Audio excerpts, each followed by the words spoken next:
আসসালামু আলাইকুম।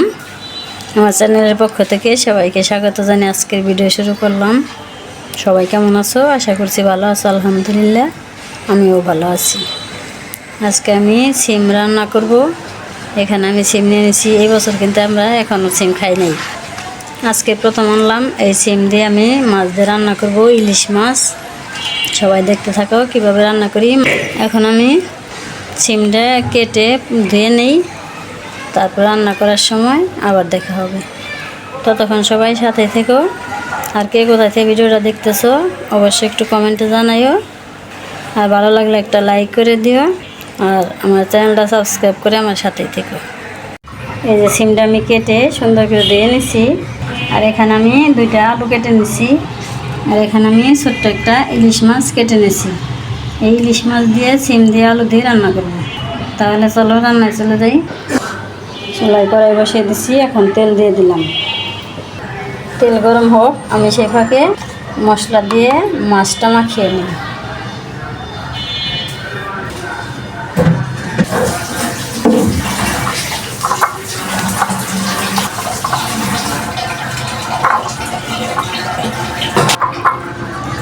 এই সুন্দর করে মাখিয়ে নিলাম মশলা দিয়ে। এখন আমি ভাজার জন্য দিয়ে দিলাম। হালকা একটু ভেজে নেব।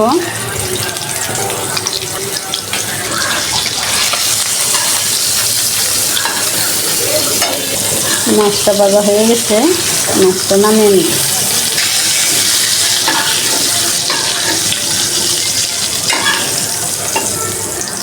এখন আলুগুলো একটু ভেজে নেব। আলুগুলো একটু ভেজে নেব। এই যে আলুটা একটু ভেজে নিলাম, এখন নামিয়ে নেব। এখন চুলায় কড়াই বসিয়ে দিলাম। এখন তেল দিয়ে দিলাম। এখন দিয়ে দিলাম পেঁয়াজ। এখন দিয়ে দিলাম একটু পানি। এখন দিয়ে দেবো সব মশলাগুলো।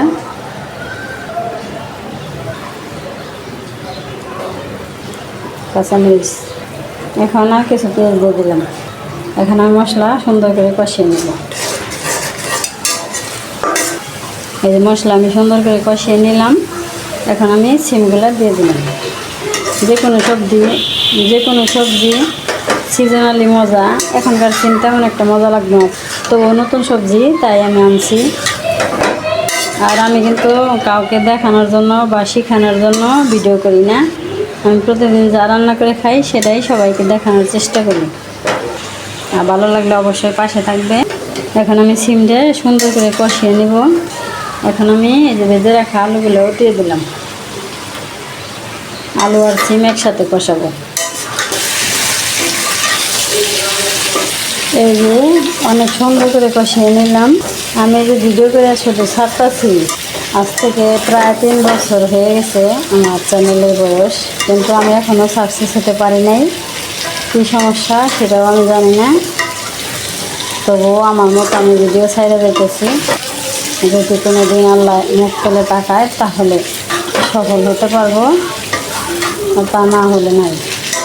এখন আমি এই যে সুন্দর করে কষিয়ে নিলাম। এখন পানি দিয়ে দেব।